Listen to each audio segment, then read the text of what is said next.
ఆ మధ్య మీ హాస్పిటల్లో వసుధ అనే అమ్మాయికి ట్రీట్మెంట్ జరిగింది. ఆ కేసుకు సంబంధించిన ఫైల్ మీ ల్యాబులో ఉంది. నాకు దక్కనప్పుడు ఇంకా కార్తీక్ ఎవరికి దక్కకూడదు.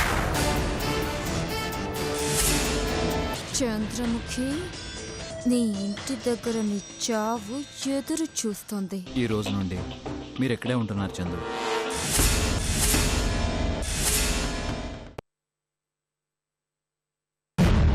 ఎంతకాలం ఇలా రహస్యంగా ఉండగలం కార్తీక్?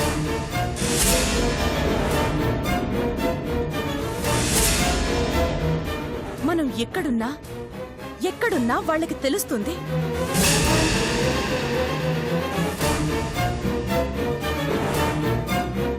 అప్పుడు ఇంకో ఇల్లు మారుతావా? నువ్వు కూడా ఇలా మాట్లాడుతుంటే నేనేం చెప్పగలను చందు? ఒక పక్క దీక్ష సమస్య అలాగే ఉంది, ఇంకో పక్క వసుధ సమస్య. ఇవన్నీ ఎప్పుడు పరిష్కారం అవుతాయంటే ఎలా చెప్తాను? నువ్వు విరాట్ నుంచి తప్పించుకుని నాకు ఫోన్ చేయకపోతే వసుధకి నిజం చెప్పేవాణ్ణి.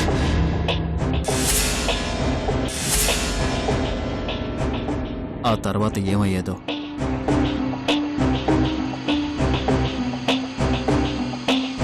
వసుధ విషయంలో నాకు జాలి ఉంది, కొంతవరకు బాధ్యత ఉంది.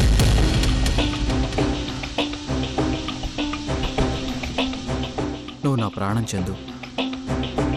నీకేదైనా జరిగితే నేను తట్టుకోలేను.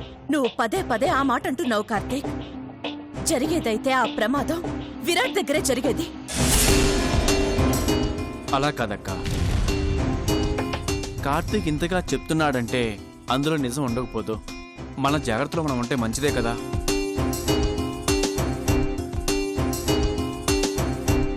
నేను బయలుదేరుతాను చందు, వేరే పని మీద వెళ్తున్నాను. జాగ్రత్త రాహుల్.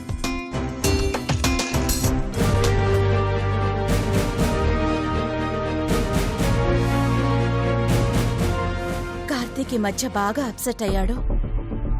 తన మాటలు వింటుంటే వసుధ విషయంలో చాలా ఘర్షణ పడుతున్నాడు అనిపిస్తోంది. అవునక్క, వసుధ ముంబై గ్యాంగ్ నుంచి తప్పించుకుంది. వాళ్ళు ఊరుకోరు. కార్తీక్ మనసులో అది కూడా ఉందనుకుంటా.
చంద్రముఖి.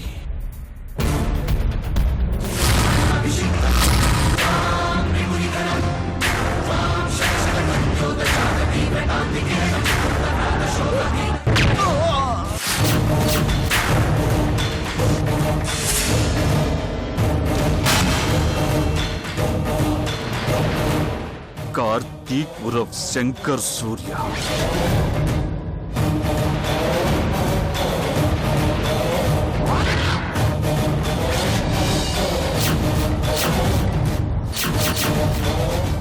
అజయ్, రుద్ర,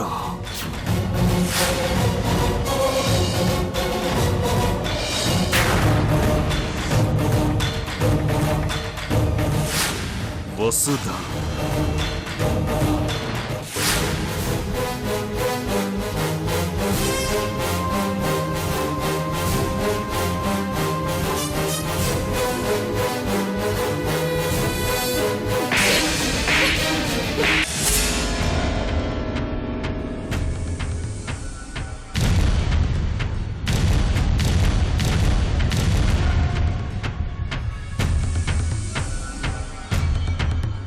యశోధర నేను చిల్లి కాని కూడా ఇవ్వను నీ తిక్కున చోట చెప్పుకోరా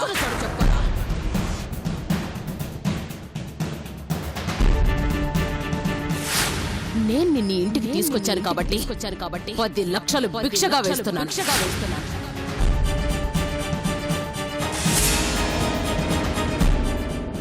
జలజ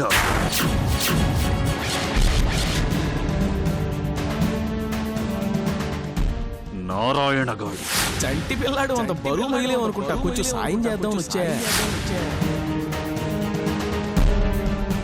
దీనంతటికీ కారణం దీక్ష.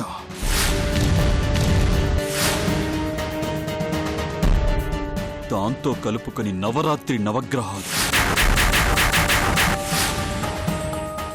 ఆ 9 మంది ఒకవైపు,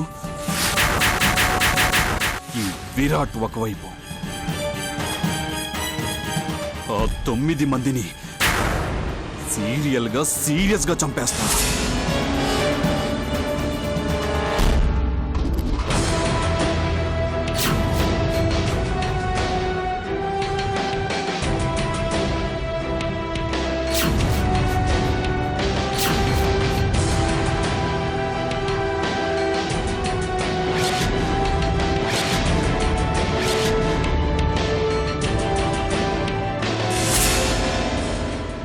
Mumbai under world don Gurunarayana భాయ్ కోసం ఎన్నో పెద్ద రిస్క్ ఆపరేషన్స్ చేశాం. చివరికి ఇలా అయిపోయింది పరిస్థితి. గన్కి బదులు రిక్వెస్ట్ చేయాల్సి వచ్చింది. భాయ్ తిరిగి కోలుకోవాలి, అందుకోసం ఏమైనా చేయాలి.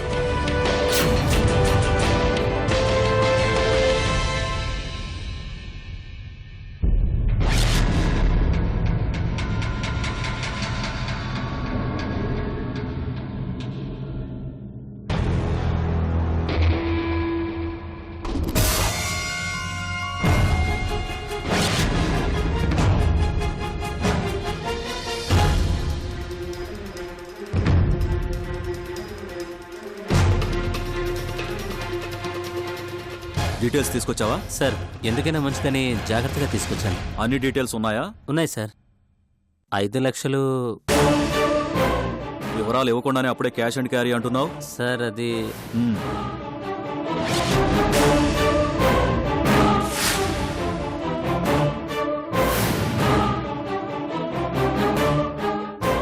నువ్వు ఇవ్వబోయేది కరెక్ట్ ఇన్ఫర్మేషన్ అని నన్ను ఎలా నమ్మమంటావు?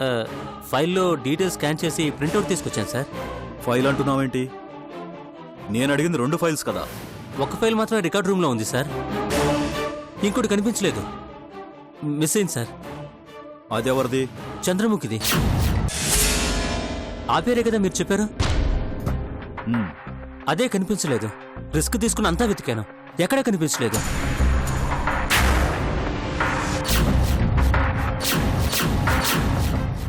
మీరేమీ అనుకోనంటే ఒక మాట చెప్తాను. ఏంటది? సార్, ఇది పైకి కనిపించేంత చిన్న విషయం కాదు. చంద్రముఖి గురించి మీలానే ఇంకొకరికి ఎవరికో వివరాలు కావాలి. ఇది వాళ్ళ పని అయి ఉంటుంది సార్. సార్, డబ్బు మీ చేతిలోనే ఉంది. సగం పనే చేశావు. 2 లక్షలే ఇస్తాను. సార్, పని ఒకటే, లేనిదని సృష్టించలేం కదా సార్. సార్, ముందు ముందు నాతో మీకు చాలా పని ఉంటుంది, ఆలోచించుకోండి సార్.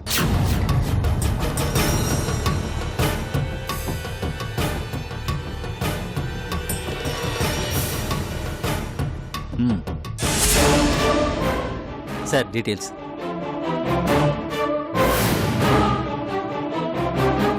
సార్, వసుధ డీటెయిల్స్. సార్, నన్ను వెళ్ళమంటారా? వెళ్ళటం కాదు, ఆ ఫైల్ ఎలా మిస్ అయిందో నువ్వు తెలుసుకోవాలి. ఎవరికీ అనుమానం రాకుండా మీ స్టాఫ్ మొత్తాన్ని అబ్జర్వ్ చేయి. Definitely sir. అది తెలిస్తే మిమ్మల్ని ఎలా కాంటాక్ట్ చేయాలో కొంచెం చెప్పండి సార్. అవసరాన్ని బట్టి నేనే నిన్ను కలుస్తాను. నువ్వు వెళ్ళు. Thank you sir.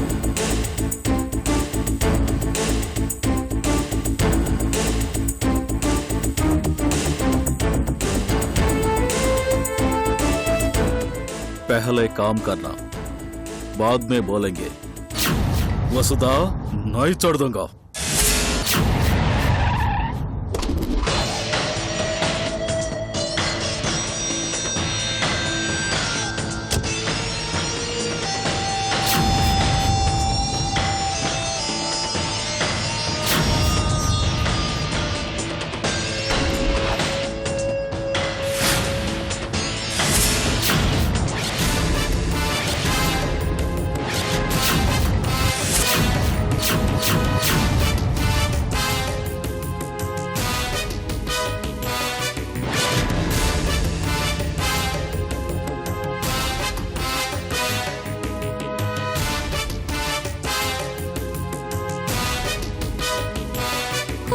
Shit!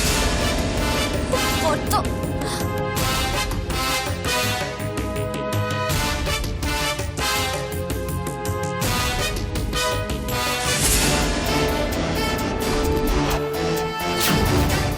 ఏ బాబు, ఇలా రా.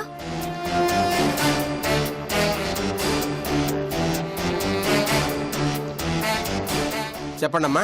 ఇందులో ఉన్నవాళ్ళు ఖాళీ చేసి వెళ్ళిపోయారా? అవునమ్మా, నిన్ననే ఖాళీ చేసి వెళ్ళారు. ఇంత సడన్ గా ఎందుకు ఖాళీ చేశారు? అది నాకు తెలియదమ్మా.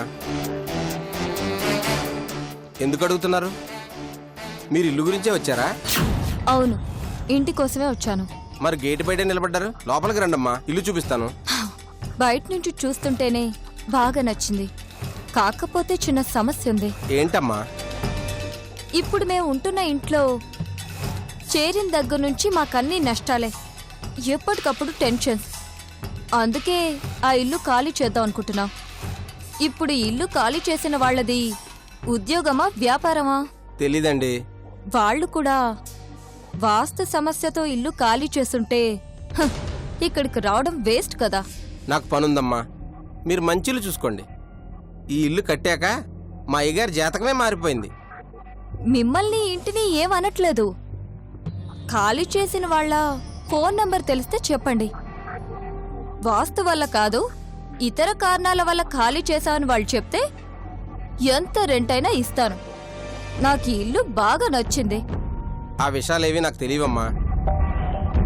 కనీసం వాళ్ళ పేరైనా నీకు తెలుసా? చంద్రముఖి అంటారనుకుంటా.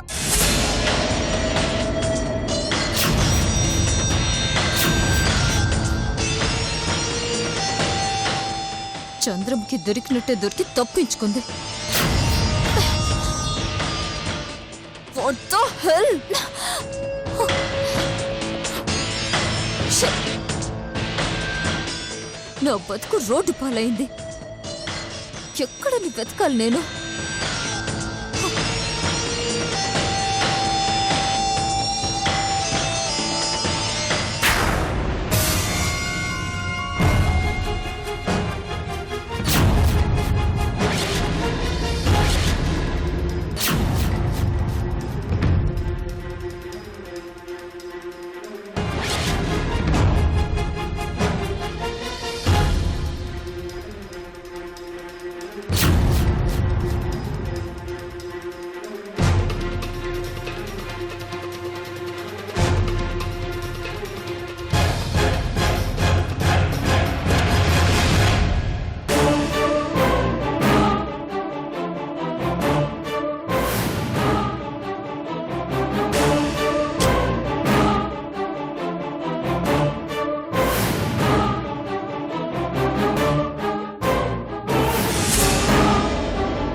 ఒకసారి వెళ్ళరా.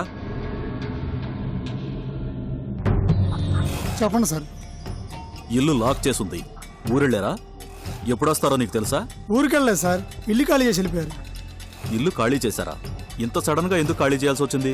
ఇంతకీ తమరెవరండి? నేను వాళ్ళ ఫ్యామిలీ ఫ్రెండ్ని. ఎందుకు ఖాళీ చేశారంటే ఏం చెప్పగలనండి. ఈ ఇల్లు మా అయ్యగారిది. ఇక్కడ ఉండరా అంటే వచ్చాను. పోనీ ఎక్కడికి వెళ్ళారో తెలుసా? తెలియదండి. మీ ఓనర్కైనా తెలుస్తుందా? వాళ్ళు ఈ ఊర్లో ఉండరండి, నెల్లూరులో ఉంటారు. ఇల్లు అద్దెకిచ్చారు. ఇదంతా చూసుకునేది వేరే వ్యక్తి అండి. వేరే వ్యక్తి? ఆయన తెలుసా? ఆయనతో నాకు పని లేదండి. అయినా ఫ్రెండ్ అంటున్నారుగా, ఒకసారి ఫోన్ చేయొచ్చుగా. ఫోన్ నెంబర్ మిస్ అయింది. అర్జెంటుగా వాళ్ళని కలవాలి. అందుకు నేను ఏం చేయగలనండి? సరే, నువ్వు వెళ్ళు.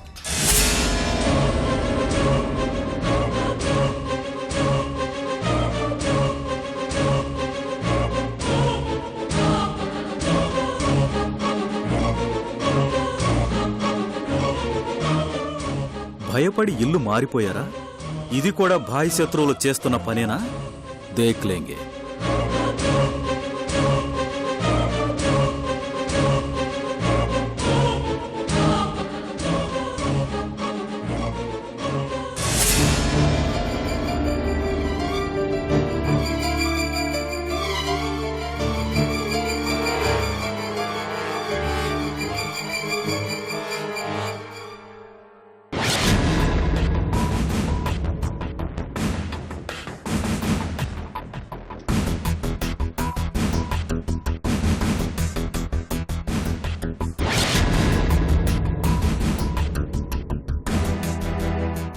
దీక్ష, ఆ రోజు మధ్యలో ఫోన్ కట్ చేసావు.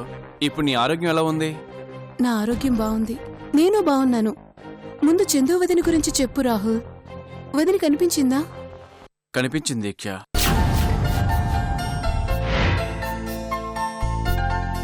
ఒక రకంగా పెద్ద ప్రమాదం నుంచి తప్పించుకుంది. అసలేం జరిగింది? వదిన్ని కిడ్నాప్ చేసింది ఎవరు?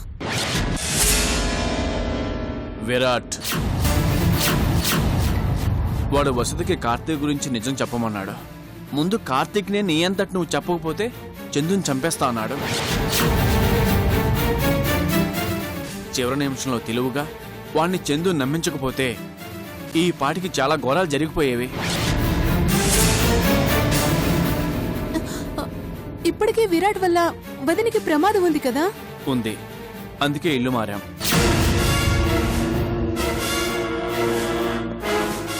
ఇల్లు మారారా? ఏంటి రాహుల్ ఇది? అసలు ఇదంతా విరాట్ చేస్తున్నాడా? లేకపోతే ఇంకెవరైనా ఉన్నారా? ఇవన్నీ ఫోన్లో మాట్లాడుకునే విషయాలా?